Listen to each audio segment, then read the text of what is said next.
barely too much time out of the spotlight, Project Civic Si is finally back. And as you can see, the front end is covered in bug guts, which means I've finally been driving this thing around. And that's definitely a good thing because I've added some new upgrades to the car in this little bit of an off season. And today, we're actually testing out the first upgrade I've done, which is swapping out the popular Koni Tein suspension setup I had on here before, you know, the HFP Killer suspension.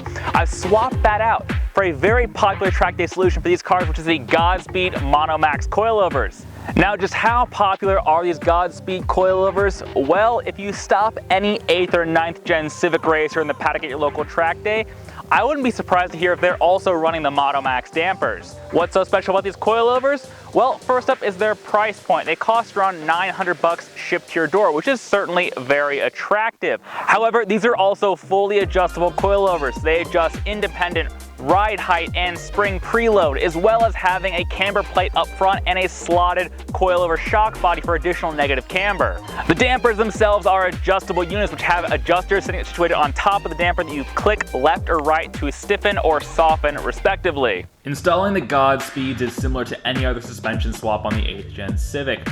There's a link in the annotation above with a detailed DIY on it.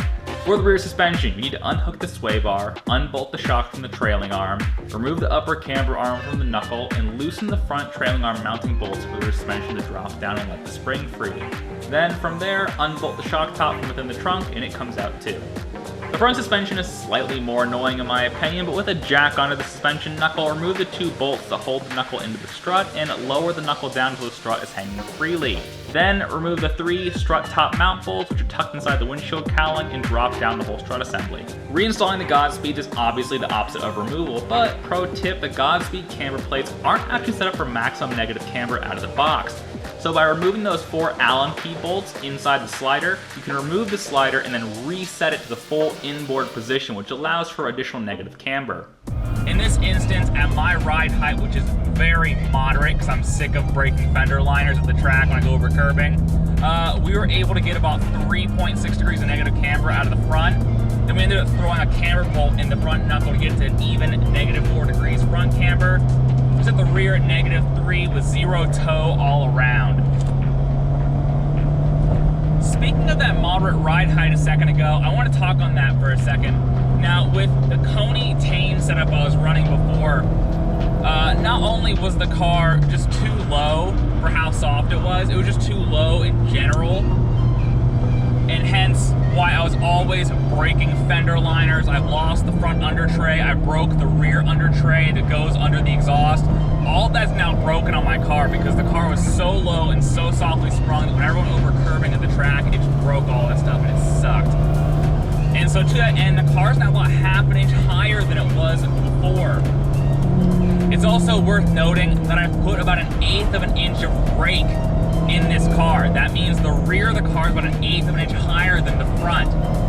Now, that's a pretty common thing to do on cars that have a mixed strut front suspension and a multi-link rear, because if you lower the rear suspension of this car too much, you lose all the playfulness. That's why I always complained about understeer on the Koni Tein setup. The car was just so low, the rear of the car lost any of that sort of playfulness it had from the factory.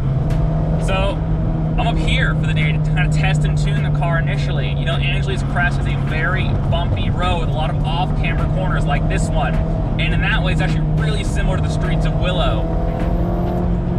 I will say that on the drive here, you know, all freeway from where I live, these things are surprisingly, like, tolerable on the road. I thought with the really stiff spring rates, it'd be really uncomfortable.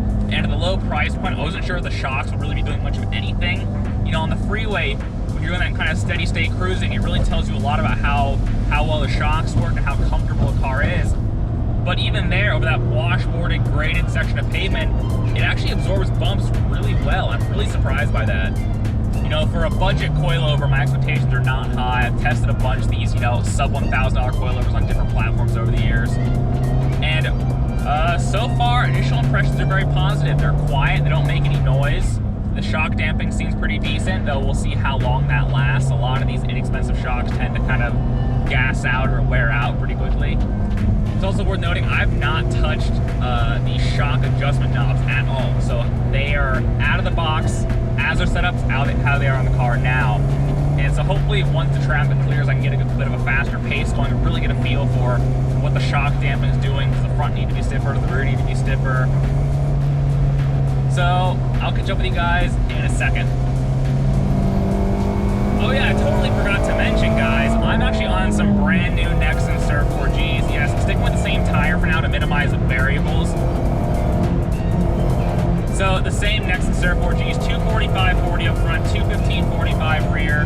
That way we're getting a real apples to apples view of, you know, how do the Godspeeds compare to the Koni Tein setup. Oh, it's funny, I'm actually still scrubbing these Nexens in, so you actually hear them squealing a little bit because they're so fresh and fresh.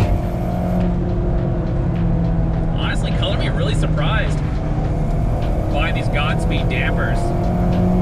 So you can see the crest is filled with these sort of mid-corner bumps where you get the initial compression of the car leaning into the bend and you get the bump, bump, bump.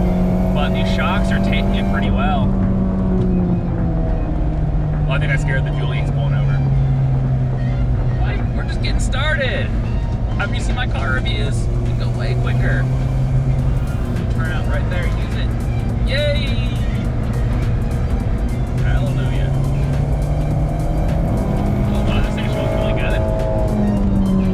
You can absolutely tell the difference with the ride height. That is the biggest, most immediate thing. You feel that bit of playfulness that's been regained in the suspension. Godspeed has actually put quite a bit of effort into these coilovers in particular. You know, if you look up the Godspeed socials, all those guys, they all run 8th and 9th gen Civics. It's definitely like one of their biggest markets.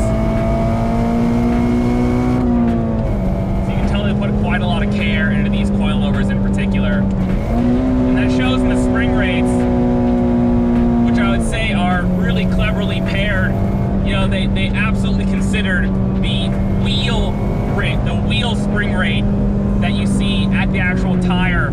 Because, you know, with the McPherson strut, you pretty much get almost 1-to-1. The coilover spring rate is pretty much what the wheel is seeing. However, with that multi-link rear suspension, the math gets a little bit more complicated due to the differing length of the suspension arms and how far inboard the spring is placed.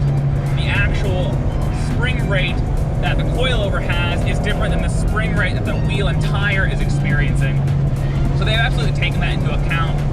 Now, it's not like 1-to-1 perfect or anything, but I think it's a pretty good balance. I mean, I'm guessing they expect you to run a big rear sway bar with these coilovers to kind of get your effective spring rates where they need to be.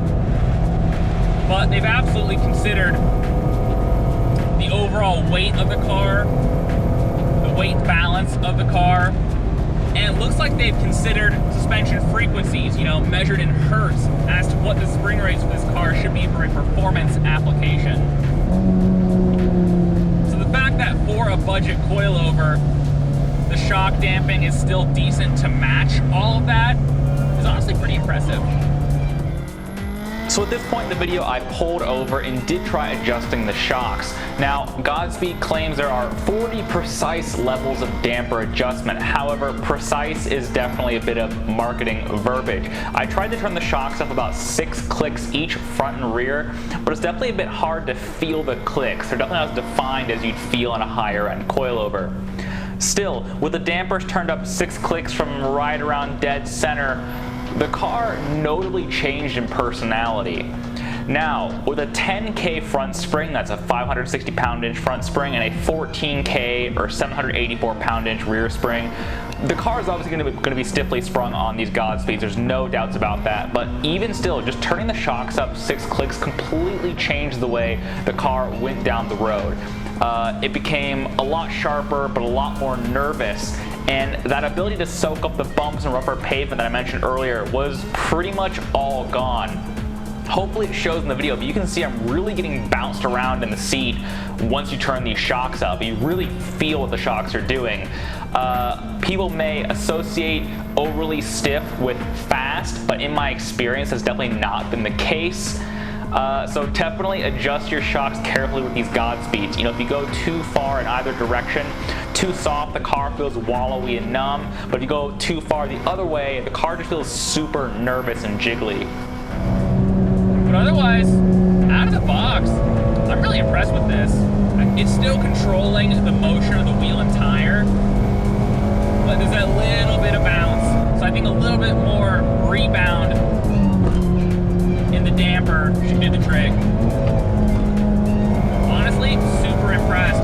Even if you're not doing a track day build necessarily for your FA5 or FG2 Civic Si, definitely check out the Godspeed Mono Maxx. I'm honestly really impressed with this. If you like to drive your car hard at all, this kind of seems like the obvious choice. Hope this video wasn't too long and too rambly. I do apologize. I tend to ramble quite a lot and cut a lot of things out in the edit. And hopefully you found this video helpful. I absolutely cannot wait to get this thing back out on track with the Godspeed Coilovers, because if this is any indication, we're gonna have a lot of fun. As always, my name is Jake Stump. Thank you very much for watching, guys, and I'll see you guys next time we're going to do more fun things with cars.